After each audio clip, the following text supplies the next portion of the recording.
Saudara Komisi Yudisial berinisiatif melakukan pemeriksaan terhadap putusan Majelis Hakim Pengadilan Negeri Surabaya yang memvonis bebas terdakwa Gregorius Ronald Tanur dalam kasus pembunuhan kekasihnya yaitu Dini Sera Alfrianti. Dalam amar putusannya, saudara, hakim menilai anak anggota DPR Edward Tanur ini, saudara, tidak terbukti membunuh ataupun menganiaya korban hingga tewas. Padahal jaksa penuntut umum sebelumnya menuntut Ronald dengan hukuman 12 tahun penjara. Komisi Yudisial juga meminta masyarakat dan juga media bisa ikut melaporkan bukti-bukti pendukung agar kasus vonis bebas Ronald ini bisa ditindaklanjuti sesuai dengan prosedur. Komisi Yudisial akan membentuk tim investigasi untuk memeriksa dugaan pelanggaran etik ataupun pedoman perilaku hakim terhadap putusan bebas Ronald Tanur. Selamat sore, salam sejahtera untuk kita semuanya. Namun karena belum ada laporan ke Komisi Yudisial, sedangkan putusan ini menimbulkan perhatian publik, maka Komisi Yudisial mengambil inisiatif. Walaupun KY tidak bisa menilai suatu putusan, tetapi sangat memungkinkan bagi Komisi Yudisial untuk menurunkan tim investigasi serta mendalami putusan tersebut guna melihat apakah ada dugaan pelanggaran kode etik dan pedoman perilaku hakim.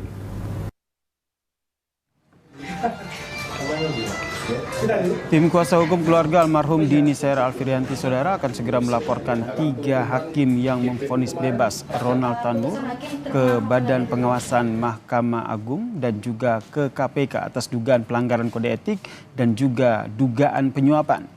Kuasa hukum korban mengaku kecewa dengan putusan Majelis Hakim Pengadilan Negeri Surabaya dan menilai Majelis Hakim telah melakukan intervensi terhadap para saksi. Kami akan melaporkan 3 Majelis Hakim ini kepada Badan Pengawasan Mahkamah Agung dan Komisi Yudisial. Kami ingin KPK juga melakukan investigasi pengawasan terhadap Majelis Hakim ini. Wakil Ketua Komisi 3 DPR, Ahmad Sahroni, meminta sejumlah pihak untuk mengawasi 3 hakim Pengadilan Negeri Surabaya yang memvonis bebas Ronald Tanur dalam kasus pembunuhan kekasihnya Dini Sera Alfrianti, saudara. Politisi yang menjabat sebagai Bendahara Umum Partai Nasdem ini menilai putusan Majelis Hakim tidak layak dan hakim patut diduga sakit.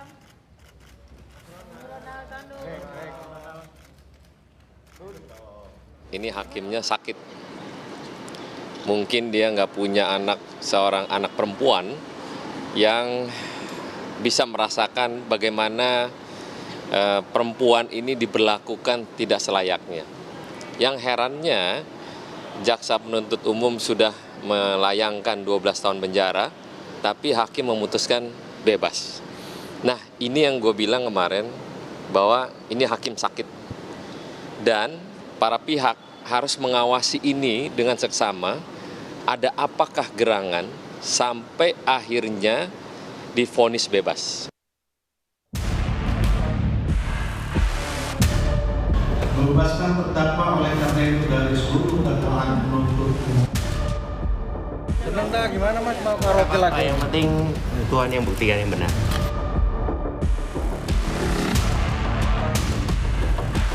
Kejaksaan Negeri Surabaya memastikan akan mengajukan kasasi terkait vonis bebas Ronald Tanur dalam kasus pembunuhan Dini Sera Alfrianti.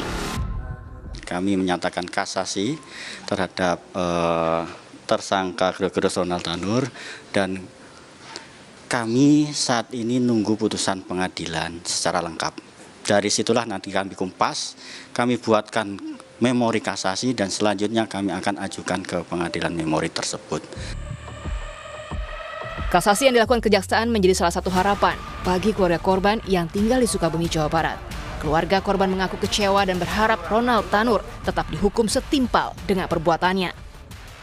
Tahu-tahu udah dapat kabar udah bebas malahan. Kami sekeluarga sangat sedih, sangat kecewa dengan keputusan Pak Hakim sama Pak Jaksa. Iya, kami kaget dengar kabar kemarin. Dini Sera Alfrianti ditemukan tewas saat bersama kekasihnya Gregorius Ronald Tanur pada Oktober 2023. kalau selama ini pihak keluarga kedua itu pelaku pernah kesini nggak? Enggak, belum ada kata maaf, belum ada apa-apa gitu. Duka mendalam keluarga Dini hingga kini belum reda. Ditambah lagi pelaku Ronald bakal bebas dari hukuman. Padahal jaksa penuntut umum menuntut anak mantan anggota DPR itu dengan hukuman 12 tahun penjara. Tim Liputan Kompas TV. Lalu bagaimana potensi kasasi yang diajukan oleh Kejaksaan Agung? Bisakah Ronald Tanur ini bisa kembali dihukum setimpal sesuai dengan tuntutan jaksa atau bagaimana dengan kedepannya? Kita membahasnya dan telah bergabung bersama kami di Kompas Malam, Saudara, Kapus Penkum Kejaksaan Agung, Bang Harli Siregar. Selamat malam, Bang Harli. Selamat malam, Bung. Bang Harli, ini kalau kita lihat ini putusan yang akhirnya membuat publik juga bertanya-tanya begitu. Kalau dari Anda sendiri melihatnya seperti apa? Ya, saya kira apa yang beredar di publik itu juga yang kita rasakan, ya. Karena kalau kita lihat kan putusan ini saya kira sangat penuh kejanggalan dan sangat tidak berdasar, bahwa jaksa penuntut umum sesungguhnya sudah melakukan upaya-upaya maksimal terkait soal pembuktiannya, dan dalam fakta-fakta persidangan sesungguhnya sudah terungkap bahwa dengan fakta-fakta itu seharusnya terdakwa tidak dinyatakan bebas.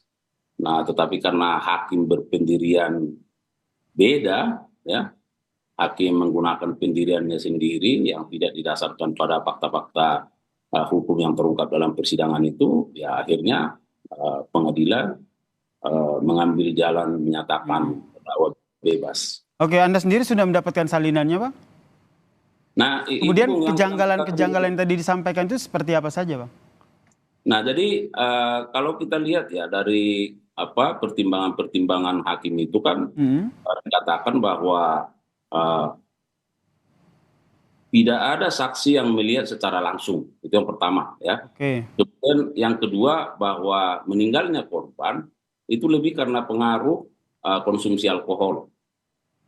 Nah, padahal ini sangat berbanding terbalik misalnya dengan visum et repertum yang disajikan, bahwa meninggalnya korban itu kan karena ada faktor luka. Nah, kemudian dari CCTV bahwa itu sudah bisa menjelaskan bagaimana korban itu dilindas kendaraan, dan kendaraan itu kan dijadikan barang bukti. Nah, kemudian ya beberapa fakta kalau kita lihat, Bung, bahwa kalau hakim jernih menilai ini kan antara korban dengan pelaku kan ada hubungan, katakanlah pacaran, ya. Nah, kemudian antara korban dengan terdakwa kan berada dalam ruang dan waktu yang sama. Nah, kemudian ada cekcok, ada kekerasan, ya, dan apa yang dibuktikan dalam CCTV dan visum itu. Tetapi hakim tidak mengambil itu. Jadi ini merupakan kejanggalan sesungguhnya dari fakta-fakta persidangan yang terungkap. Apalagi kalau kita kaitkan dengan surat dakwaan kan disusun secara berlapis. Ada pembunuhan, ada penganiayaan berat, penganiayaan biasa, bahkan kelalaian mengakibatkan matinya orang. Nah, seharusnya tadi Anda sebutkan memang ada sejumlah kejanggalan begitu yang dilakukan oleh hakim yang memutus kasus ini. Kemudian nanti akan diajukan kasasi, nanti kapan dan prosesnya akan seperti apa, Pak?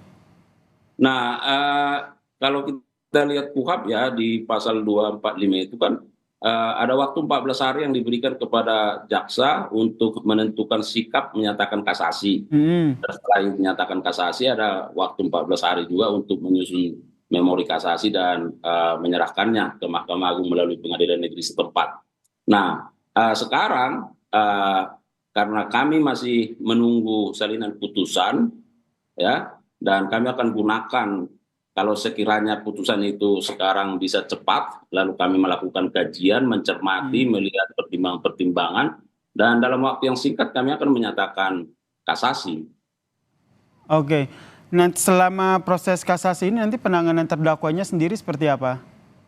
Nah ini memang satu hal, Bung, bahwa kalau kita lihat penetapan dalam putusan ya yang telah dibacakan oleh majelis hakim, di situ kan dikatakan segera membebaskan terdakwa dari tahanan.